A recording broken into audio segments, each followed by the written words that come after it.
Well, welcome everybody. So we'll open the meeting. I'll begin with the chairman's general announcement. The Board of Health is recording. Is anyone else recording? No? Okay. So then, Amy, I'm going to turn it over to you to begin for our first agenda item. Yeah, so it's the approval of minutes is the first agenda item. Okay, so I just want to know if everyone else, I wasn't at that last meeting, so if others have already taken a look at the minutes and if you want, or you want a few minutes to review it. All set? So we just need a motion. Are you all set, Christine? I am all set, so I'll make a motion to approve the minutes as written. And I second. Wonderful, all approve, and I abstain actually, right? Because I wasn't here, yeah. Wonderful, so it passed. Approval of the minutes. And then we have next on the agenda is it public comment? Yep. Do we have anyone that signed up for public comment? No one's here. And no one signed up, so we can move on. All right, wonderful. So this is going to be a very efficient meeting today. Yeah, it's quick. So then the next one is the new business. So we have the 2020 annual action plan. So Amy, do you want to review that and start the conversation? Sure, yeah. So Christine, you're newer, so you haven't seen this unless you looked at past minutes or past records. But each year, usually in January, we create an action plan that's a combination of kind of department goals and board goals to keep us on track, assess our the work that we have done throughout the year, and also make sure that the town manager and the town council are aware of the goals and objectives that we have, so they can see this quarterly. Usually I provide an update quarterly to them. They see what we've done, what we still plan to do, and any progress that we've made on other items.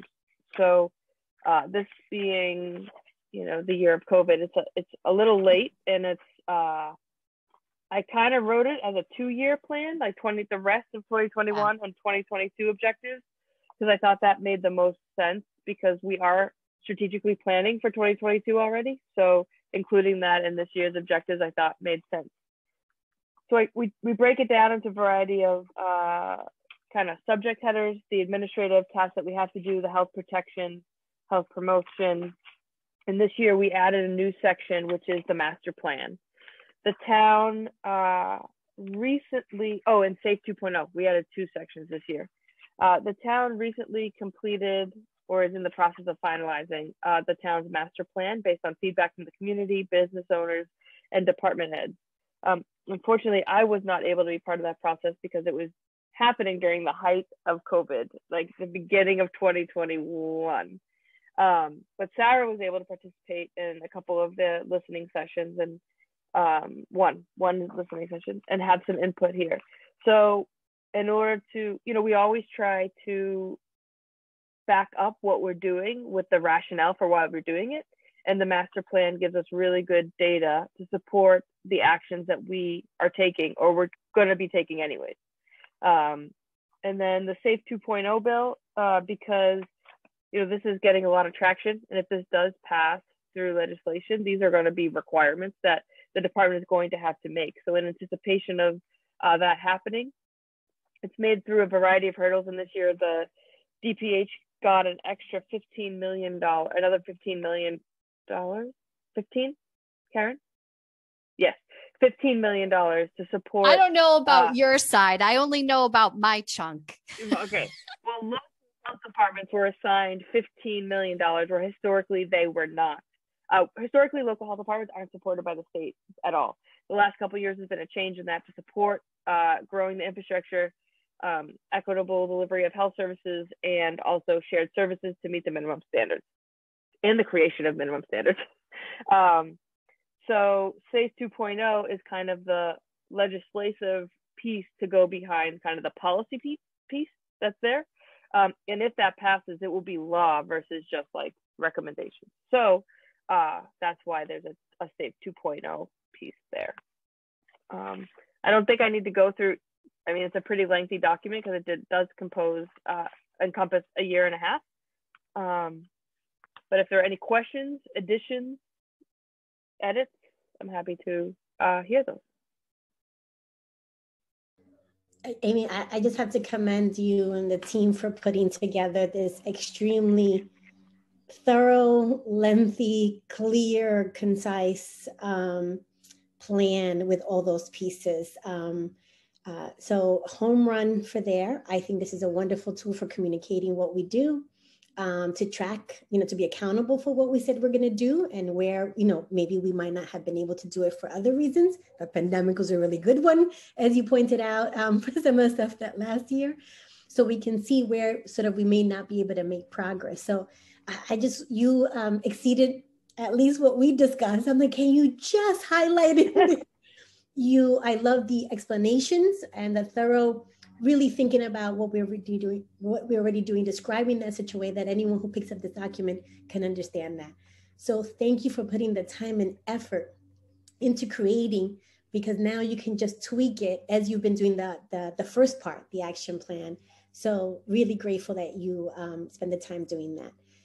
Thank you. So it's wonderful. I mean, there were the two things I think that stood out to me is I wanted to ask a little bit more about the regionalization. So I know you left it in there, and then I know that there was the decision that the town council had previously made.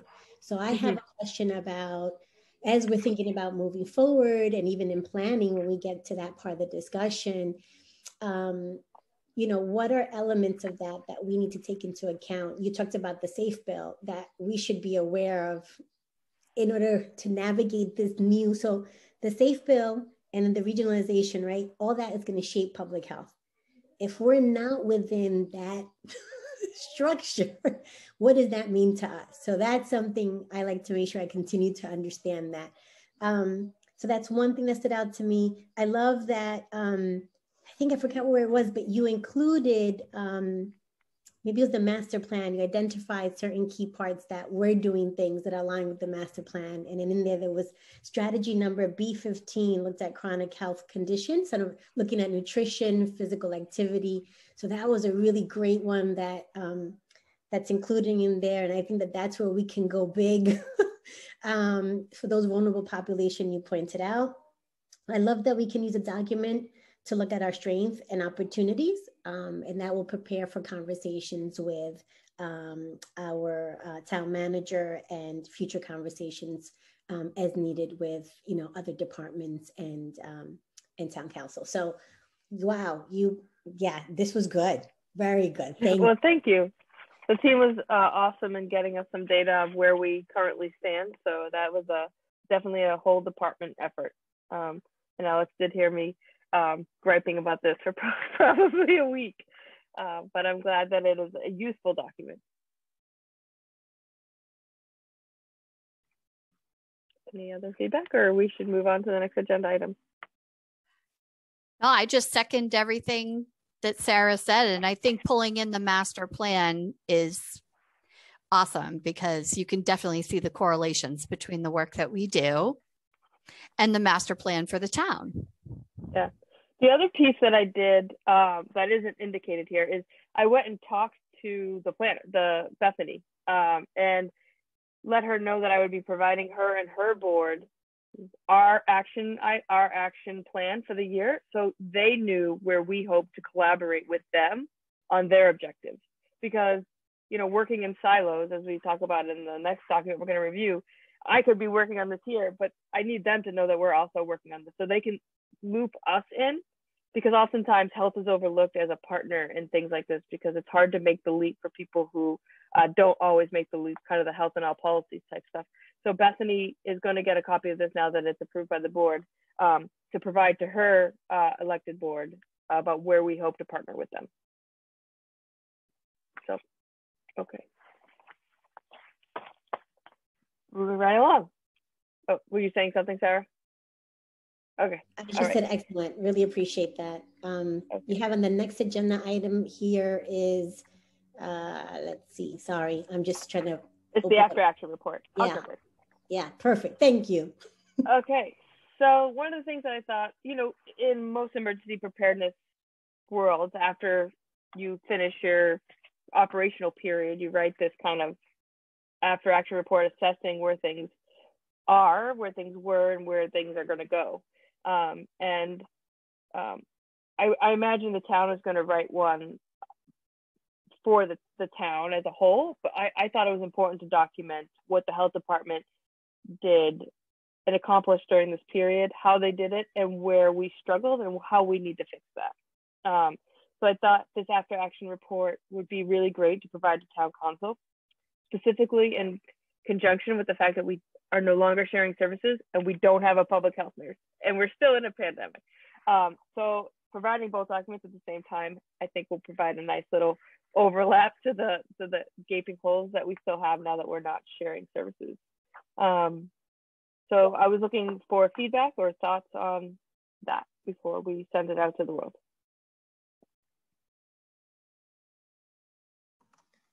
Amy did a phenomenal job on this one as well. It's very comprehensive. I think it gives a lot of information to anybody reading it about everything that the health department accomplished, which is an immense task, right? Any one thing that y'all did in the last, I don't even know how many months we are at this point. 16 or 17. 16 or 17, you know, is incredible. And you know, some of these numbers are looking really good. So specifically like the vaccine numbers in the community, obviously we want to always see them go up, but those are definitely above some of the averages. And so that's great to see. And it's just, this is very comprehensive. So another excellent job here. Thank you. Good to go out. Everybody approved this also being provided to town council and the town manager? Yes. Okay, good. We are really rolling. All right, this is now not the good news. The public health nurse update. So we posted the position, Alex, what, 3 weeks ago, 4 weeks ago? Yeah. And we had some candidates. We interviewed two. Both were really good, but for different reasons. I'm not going to use names just because I don't know if people know that they were playing for these jobs. They were both had really good strengths that were going to complement this position nicely. Oh, I should tell you, the jobs that we're expecting this position to do. So it's a 3 to 5 hour position. It is some in the office and some at home work. They will be responsible for all the MAVEN reportable diseases. And so the follow-up and tracing, that includes COVID. But also the secondary part of that is going to be education and outreach. So currently Alex and I kind of tag team education and outreach to the community. But given that the Council on Aging cut the nursing position over there, I think for 2020, fiscal year 2020, there's a gaping hole in the community in terms of those services. So having this person do a monthly educational seminar, you know, at the library, like Alex and I do for special things, was part of this, as well as, you know, blood pressure screenings, diabetes checks, like just those random things, like 1 hour a week where she does office visits. He or she, I said she. And we offered the position to someone and they declined. And then we offered it to the next person and they declined. So then we started at the next round. And we interviewed, Alex and I, Alex is on the interview team. We interviewed, what was it, Tuesday, we did another 2 candidates. Also, both were really qualified and skilled. One we felt was just a little bit more qualified. So we have started, HR has started doing the reference checks. References, thank you. Yes, I couldn't find that. Started doing the references and hopefully all that checks out and we're able to offer the position soon, because the CTC is ending and we're going to be in a lot of trouble if we can't fill this position by then. And we started, you know, I think in June, and we're still don't have a nurse for August.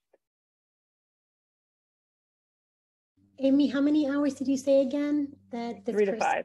3 to 5 per week, you said. Okay. Yeah. So, and we are really clear with them. Some weeks you're going to work 8 and some weeks you might work 1. Like it's an average of 3 to 5. You know, on the weeks you're running a program that you're planning for that, you might hit an extra couple hours. And then some weeks you're just going to check MAVEN and not get any cases. And that's wonderful. So it's a little bit of a challenge. I think part of the challenge is the 3 to 5 hours a week. You know, people are adding this onto their other job. And so trying to figure out how to balance multiple jobs is, I think, challenging. And it's just, you know, it's kind of straddles that line of like something I can easily do with my full-time job. It's something that I need to dedicate some more time to. So strategically, we're really looking for someone who is excited to build a program, because if we can start to collect data like we did with the inspecting, we can start to validate the need for more hours of the nursing services. So we're really clear in the interview process that this is something, you know, they're going to be a partner in creating what this program looks like and a partner in validating the need for these services. So hopefully the most recent candidate is going to be able to accept, and we'll get to one. I do agree with you that I can see what the challenge is for that specific number of hours. It may seem to someone a little bit more responsibility than it sounds like, especially in that piece that you mentioned about, you know, sort of building that program. But I think that having someone who is, you know, really committed to doing that for the town, I think is who's going to be able to make the decision to say, okay, I'm willing to do that. So I agree with you that that's the one area that I was concerned about, is the number of hours may make someone feel like it's not, although it's important, but it might not be, you know, worth investing that amount of time into, you know, into the position. So hopefully, yeah, this one would work out. And I'm delighted that the goal of building that type of program is part of the responsibility. And then anything we can do to support their success in, I think would be helpful also to not just get the person, but retain them. I think is what we have to start thinking about, you know, once we get a yes, is how do we do that? And like you said, strategically start thinking ahead as you collect data and information. What are the resources can we think about to start creating and expanding the number of hours offered, and kind of figuring out a way to sustain the position in a way that will be attractive to someone to stay for a while. And once we have the health needs assessment, we'll have a lot more data and foundation to work off of. Right now, you know, we explained to them, right now we're throwing darts at a dartboard about traditional public health nursing services, right? Like the very basics. But once we have that health needs assessment, we'll have a lot more, hopefully, direction to point us into what programs and needs the community has. Okay. And so the last item on the agenda for today is the discussion about upcoming meeting with Mary Benally. Alex sent along as a secondary item the ARPA funding. She said the whole thing. I think there's just a portion that really applies to us, but Mary wants our thoughts about what we think we could do with this funding and ideas, and hoping that you guys have some feedback. So do you have a sense, because I only know what it looks like on the state side.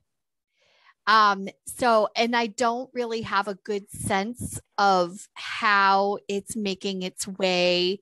Like, I know for my pot, for the school pot, how we're going to put that out, but I don't know how the local pot is being distributed. Is it grants? Is it an allocation? Is like how much? I believe it's a grant. And it's a lot. And is it a competitive grant, Amy, or is it basically like everybody is getting it and you just need to fill out the application kind of a thing? I believe it's competitive. I didn't get a sense that they were guaranteed. Okay. And I'm assuming that based on what I've seen coming out before, that those that have regionalized will be prioritized. I believe that's the case. I believe that's the case. I believe that's what I heard. Okay. Yeah. So, and that's the same with the epidemiology grants that just came out. So Sarah and Christine, you may not be familiar, but in addition to the SAFE 2.0 grants that we had to send our money back and then didn't qualify, there was another grant structure for nursing and epidemiological services. It was a significant pot of money. This money is a lot. I've never seen money flowing. Me neither. Like this for local public health. But we are not sharing nursing services, so we are not eligible to even apply for those. So what does Well, this? I don't think you should tell me anymore because you're gonna make me cry. I know, right? What does this pot of money allow you to purchase? it is a very wide. I mean, I read it. It's very wide. I don't know. I don't know the answer to your question off the top of my head, but it's very broad. Yeah. It talked about, you know, it could be staffing, it could be Right. Programming, it could, I mean, Data systems, right? Yes. All of that stuff. Yeah. Yeah, it is like super wide, which is why I thought, you know, sharing it with you guys with your 3 very different skill sets, we might be able to come up with something pretty great. You know, clearly health equity, addressing health equity issues are high priority for this. When I looked at it, I wasn't really sure what jumped out other than nursing services. Yeah. But you can only use the funding to cover COVID-19 response related nursing services, which at this point would be a very small ask. We don't know what it will look like in the fall with Delta surging. So it's hard for me to conceptualize what to ask for, given the. Yeah, remember, there's going to be vaccination of young people too. So that's a part of what the public health nurse could be helping to manage as well. And I have a quick question, and this is coming from my understanding of what higher ed is eligible for, because that's the conversations I have in my day-to-day work, is everything we're asking for is like retroactive, right? So we're asking for all the money we spent to respond to COVID. And so is this looking at retroactive things? No. Or is this moving forward? This is all forward. Yeah. The ed funding, the primary ed funding is the same thing. You can go back and charge back your expenses from the fall. Plus you could pay for summer programming and for programming in the fall. The pot that there's a large pot to public health, and a proportion of that actually is going to school health. And it's not through DESE, it's through DPH. And that is also not retroactive. It is for future staffing. Ours does not, to the best of my knowledge, Amy, this is the school health portion. It's about workforce development. So it is not just related to COVID. It is about recognizing that the public health workforce, which school health is a part of, has been traditionally underfunded and understaffed. Now, remember, these are federal grants. So in Massachusetts, that might not so much be the case for school health, but in other parts of the country, it very much is so. And they're adding nursing positions totally unrelated to COVID. I mean, yes, it's intended to support districts to get kids back to school, and you need nursing services to do that. And of course, it's only a couple of years of funding, so we don't know whether it's going to continue. So that makes it difficult to hire positions. But still, it's about workforce development. So I'm not certain that the tasks of whomever the staff that you hire has to be exclusively focused on COVID. So that's what I believe I read that in terms of like you can so right now we don't have a COVID nurse. We could hire a full-time nurse, but bill them only for their COVID supported tasks. I mean, I can go back at this more line by line, but it seemed to me that it was, at least for what we were eligible for, very specific to COVID or pandemic response planning. Maybe it was a little bit broader than COVID. Exactly, because pretty much everything a public health nurse does is pandemic response planning. I mean, the whole thing about monitoring MAVEN on a daily basis is pandemic response planning. Just saying. Yeah, pandemic response. Yeah, it's a little bit broader than what my understanding was. Yeah. So, Amy, I'm right. going through it in more detail, but my first quick question, so I can send you some, I can share some thoughts afterwards, but my first thought was that it's asking about mitigating the impact of COVID-19 on a broader scale, as Karen was saying. So I think, and I was trying to think about the data that you just presented to us, like what are the gaps? Like what were the negative impacts? We're not going to capture everything what you provided for us today, because it was really very specific to public health, our public health department and what we're doing.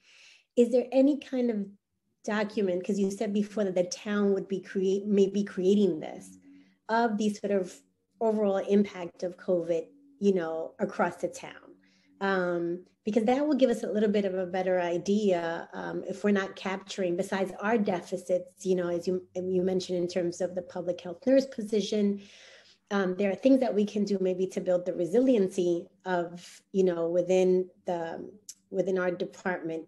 But I think what you said, Karen, earlier about the broad, especially the economic impact of that, and that could be seen in multiple different ways, how it's impacting, I think in there it said, like the home, businesses, nonprofits. So it's kind of looking that you can use a public health lens to do that, which is what I think that you can describe in writing some kind of project. But I think we need a little bit more information to really be very specific, because we would have to prove that, right? When you submit that, we're going to propose this, and we know that because we have this information, whether it's data or whatever it's out there. So that's what I would need to see to be able to link what we do, what's happening out beyond public health in our community, and then what do we propose that will strengthen. Now, of note, that I've been asking since the moment I've been in this board about how we strengthen the relationship with the business community and using that public health lens to build that resiliency within the community. And so if there's an opportunity to see the broader impact of COVID outside of at least our domain, it may be able to help spark some ideas about how we can go about this. So it'd be great to see if there's anything available that we can look at, because I have no idea what the more broader impacts besides the health impacts. Right. Okay. And I mean, from our perspective, certainly mental health diagnoses and referrals and emergency room visits are way, way, way up. We can expect that substance use rates, overdose rates are up. Mm-hmm. Like these are all impacts from the pandemic. We have been trending downwards until the pandemic hit.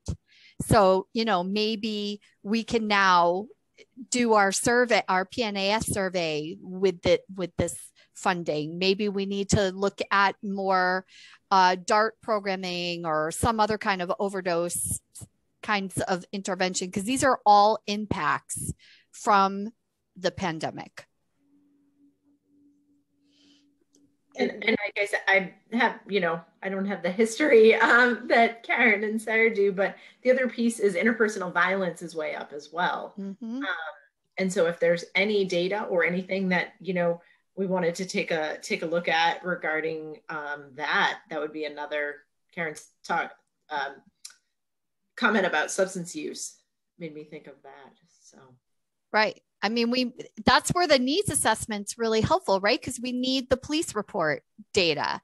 We need the emergency room data, like all those data sets that generally are looked at when you do a community needs assessment.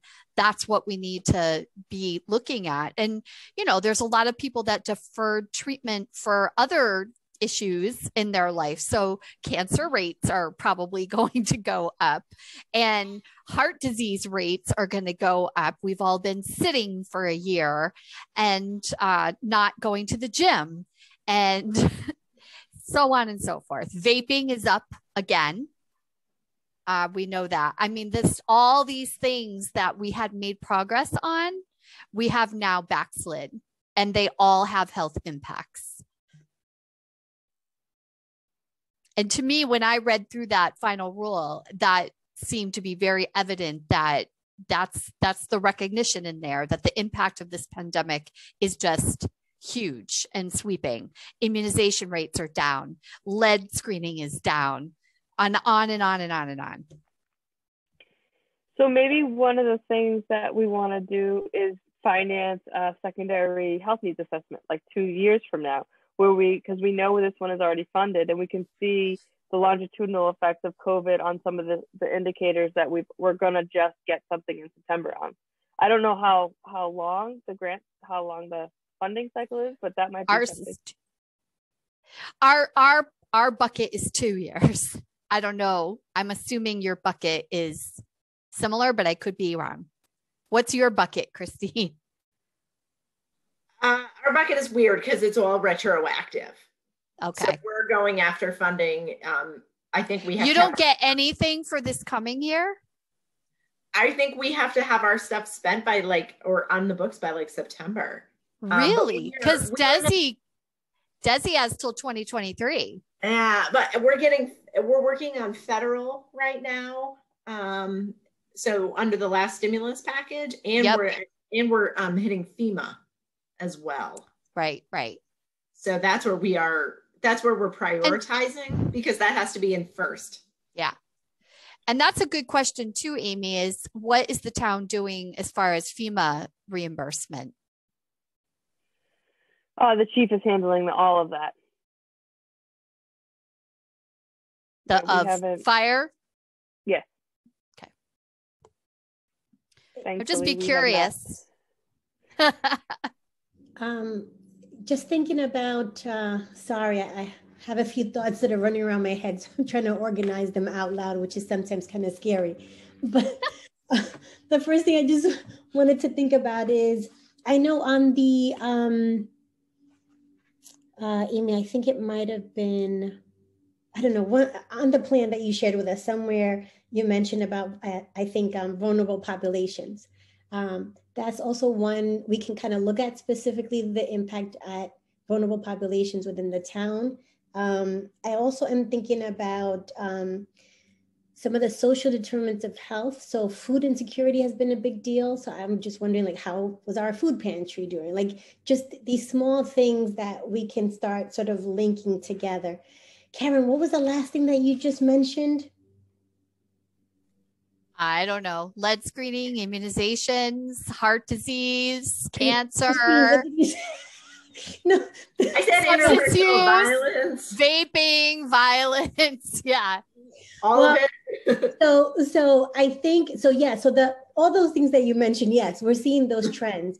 I'm trying to figure out how to link our community infrastructure, things that are related to social determinants of health that are meeting people where they are, with those kind of conditions, so that they are being addressed. If we're looking upstream, what are the upstream things that are impacting those things you just highlighted, and what's our infrastructure in our community to make that happen? And there are opportunities to strengthen that.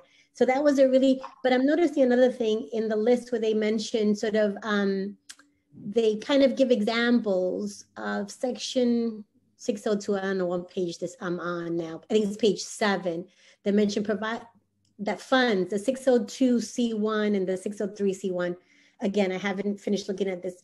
The funds can provide to use, they give the examples, but one of the things that stood out in this example had also to do with broadband infrastructure and access. I'm really curious about that. The digital divide is huge, and it connects directly to access to health services to address all these things, connect people to community resources that you might be able to do referrals to local East Long Meadow services, and then maybe, regional for people to be able to tap into. And then the other part is workforce development. So people to be able to mitigate the loss of jobs for people, or changing their jobs, and the role that broadband and easy access had on people's ability to maintain their income. So thinking about those that, had certain jobs that allowed them to work from home safely, and they had the tools and resources to make that happen. And then those that did not have positions to make them resilient during the pandemic, and it compromised their ability to either keep their job or do their job safely. So the whole issue of the digital and broadband access, although I understand that our town in and of itself is not, but I'm just wondering if there were any impacts for people at that level, difficulty. Okay, I can just tell you, we had to make some adjustments to our broadband to be able to go to school and to work in the same place. So that's an easy social determinant of health that you can link. And not only how does that impact the community, but how does that impact the most vulnerable community? So access to health services, access to education, access to employment. That's how you can kind of link. That's just an example of how you link those. And then through that link, you can say, what health services? Well, the health services to getting mental health available to you. How do I link to virtual services and some of the other things that both Christine and Karen mentioned? So, that's just an example of how you can link all those things, and broadband be one of the factors that impact the three major social determinants of health: access to education, access to employment, and access to health services. So to me, that is a prime example of how you can. Now, what do we need to do something like that? We need to access data that says something about the impact of maybe some limitations of internet service. Whether the school might be able to give some of that. Did they have any difficulty with students' household, especially students that maybe are from low income household or other kind of, challenges that some students might have experienced at home? Do we have any information from our business community that can help us to understand the impact of that to their employees in some situations? So maybe some of this information is somewhere that we can capture and be able to tell the story. So sorry, that was just sort of how I was seeing the connect the dots, because that ties into the resiliency of a community. So if you're talking about future, addressing those three major social determinants of health is going to build resiliency, because we are going to have another something or other coming along the line, and emergency preparedness is there. So that's one way I can see connecting the dots between, addressing some of the health challenges and then some of the social determinants of health, through this grant. Okay. I took a lot of notes there, Sarah. Sorry, I was processing. No, it's great. That's what I was hoping for. Because this is what I was hoping for. I think that is actually really interesting, because the digital divide is emerging as a significant social determinant of health, and I think a determinant of education and economic advancement. So just because we live in East Long Meadow, that doesn't normally equate that everybody has the same exact access. And I think it's important for us to know. I don't know if this grant, you mentioned community health needs assessment, right? How do we do another one? Or I would love to add one that maybe highlights some of the concerns that we all brought up and kind of zero in on certain elements of these that can give us more information for us to create a more long-term plan on these key social determinants of health that add to our resiliency plan. And then look at the health conditions that both Christine and Karen have brought up that are growing issues. Agree with you, Karen and Christine, especially the mental health. Businesses are really concerned about people going back to work. This sort of shift from maybe being isolated, not having worked for a while, multiple things that impact our mental health and well-being, and people are going back, as well as people not going back because they just decided that the pandemic just showed me that there are either different options, or if I worked in the service industry, I may try to figure out another option because I felt that I was put too much at risk during that pandemic. So people are making different choices about employment in the workforce. And I would really love to hear from our, business community, how that might be showing up locally. I don't know what the trends are at the very local level. I don't know the data. I don't normally tap into that data. So that would be an important thing to look at.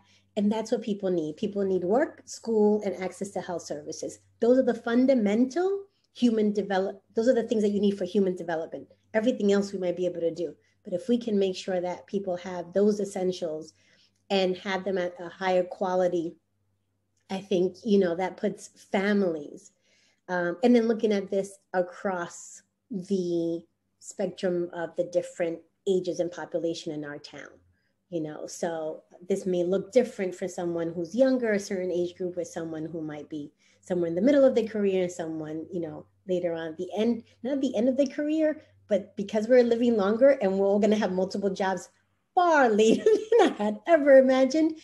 Also looking at, how people in the older age group may be dealing with, access to broadband and connection to services and engagement within the community and connection to people. So you can even connect this to,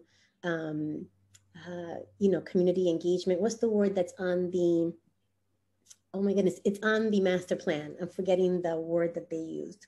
But anyway, sorry, I now can see all the connections, and now that's where I'm stuck. So that's just my initial sort of take on that, an opportunity. Okay. So what I'll do is I will read a little more in depth, and for our next meeting, I'll come with some ideas for us to consider. Yeah. Okay. When is this due, Amy? It didn't have a deadline that I saw. Alex, did you see a deadline?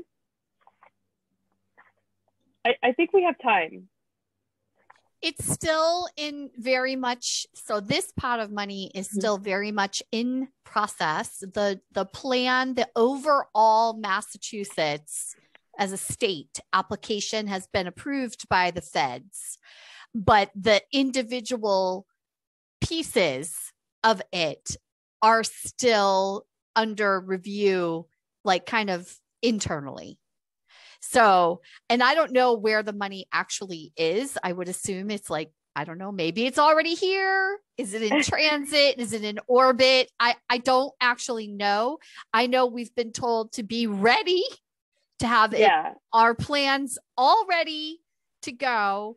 But it's still stuck at the state level. And so far as I know, we're not pushing money out from this particular pot quite yet, but it could be any day. Like literally they could push the button and we all have to scramble and get it out. And I'm assuming that because it's a limited cycle of funding, that the turnaround on it will probably be pretty quick.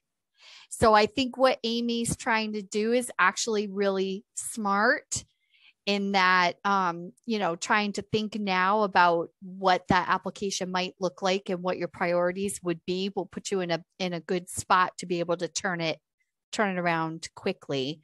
But I do think that we need to be really clear when we submit this with our town manager and our town council, that the fact that we are not part of a regionalized health consortium, district, whatever you want to call it, is not going to push us to the top of the pile. So we shouldn't get too attached to anything that we want to do with this money. That's a really great point, Karen. This is where we're going to need that if we're going to propose something for submission, that we're going to need some kind of commitment. And two things that I would say is one, although we're not part of that, maybe in whatever the final project is that is sort of alluding to, Karen, like there's the potential space to explore, revisiting that conversation. I do think that this is something seriously that we should talk to them about before writing the proposal. Yeah. Could we be open to this? Because that will bump our proposal up.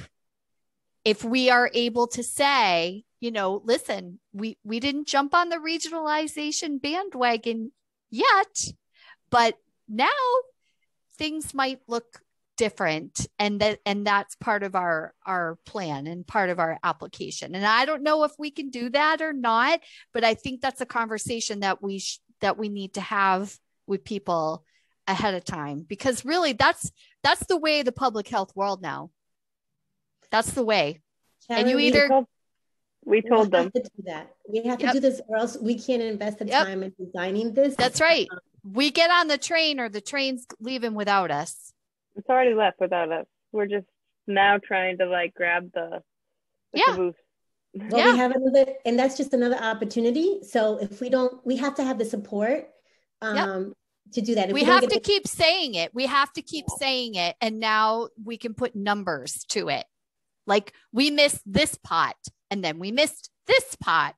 And if we don't grab the caboose, we're going to miss this pot and any other pots that come out after the 2 years, because quite frankly, the feds have not said there's no more. They haven't said there is, but they haven't said there isn't. And that's a sign. I completely agree. Amy, the other thing too to think about when you mentioned the public health nurse, in the example that I showed you, you can really think about integrating the public health nurse on a big scale for education, for mitigation. So what we know is that that's what's needed. So the public health nurse can be in charge of, remember we talked about just putting together advisory groups for our department and really engaging community members in public health. So you can grow the education piece at that and then tie it into future emergency preparedness, doing a lot more outreach, linking things together, so you could build out that part of the program you're interested in to help support that and the time that the public health nurse, will be devoting to this action. The other thing is that the plan that you have where you're showing the master plan, that is one way that we might be able to prepare for the meeting with Mary and anyone else, is how would this project help support some of that if it shows up in there. It's just one way you can say like, well, this is what the town is planning. This grant may provide some opportunity for some funding or some of the work to support that. Easier said than done. I might need to hear that again. I was frantically taking notes and I think I lost pieces, but no worries. Can we talk, Sarah? Yeah, I'm happy to have the conversation. I am out next week, but we can set up a time on your return to do that. Yeah, that's no problem. Great. And then I can look at this a little bit more closely, and then we can take what we all talked about today. And we have the recording of the meeting, so maybe if there's an opportunity, if I don't know Zoom super well, but I think somehow or another you might be able to sort of get like the I can transcript send of you it. the link to the actual Zoom. Yeah.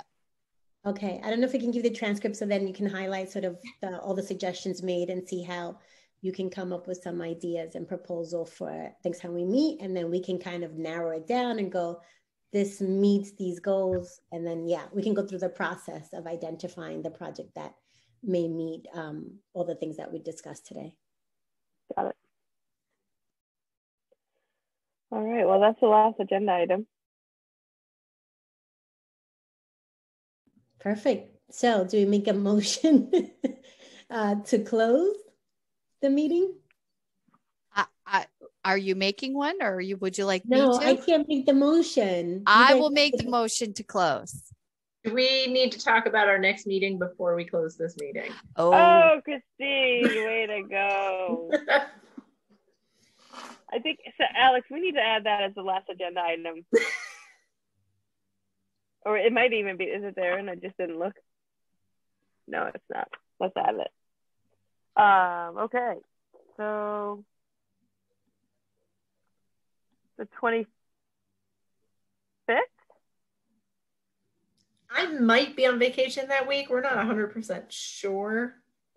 Okay, I'm on vacation the week of the 9th and 16th. My son's daycare is closed. So at that point, we're looking at the 4th or the 25th. Christine, do you want to let us know? Yeah, it's going to be sort of up in the air. If we can get away, it'll be based on the fact that my kitchen renovation is done. I'm doing that too next week. I'm terrified. Yeah, we were supposed to be 2 weeks and now we don't start till the 2nd. But my daughter is out of all childcare that week. So Okay. How much time, Amy, do you need again to post the meeting? Just 2 days. 2 days? Okay. I mean, I am in town that week, and school hasn't started, so I don't have too many evening. So, I'm fine being flexible, Christine, for that week. Once you have a little bit of a better idea, I'm happy to hold. If we have to cancel, then, we'll postpone, but. yeah, I mean, if we did later in the week, we have a better chance of being home. Or if we're somewhere with Wi-Fi and we can still Zoom, then I'm more than happy to do that. Which week are we talking? 23rd. So we're looking at the 25th or 26th. Okay. All right. Well, you let us know as we get closer what it looks like with your reno? Should we put a hold on it so that we don't all, I'd rather give up something on my calendar than try to fit something in that I forget about. Yeah. So do you want to say Thursday, Christine? Sure. 26th. Because she said later in the week would probably. Yeah, if we go away, it'll be the front side of the week. Oh, Karen, you have a standing something on Thursdays, or is that Tuesdays? It's all right. It's Thursdays, but it's all right. I can miss it. Okay. We'll hold it and make changes, I guess, if needed. Yeah. Okay. Are we still allowed to Zoom, Amy? Yes, until April of next year. Okay, so as long as I have Wi-Fi, then we're fine. Okay, guys. Okay, so I think we had a motion to close the meeting. Do we have to do that again? I make another motion. Yeah, and I'll second that motion. And everybody who agrees, aye. All right, wonderful. So I guess the meeting comes to a close. Thank you all. Wonderful to have this conversation with you and do this great work. Amy, my meeting with Mary right now, I have it on my books for the 12th of August. So let's talk about just meeting, just to think about some of the ideas that you're coming up with the grant. Oh, because I'm not in. I'm away. So I won't be there. So we can chat and come up with a game plan. Before. Yeah. Just a quick check-in for that. All right. Have a wonderful day. Bye, guys. Bye-bye.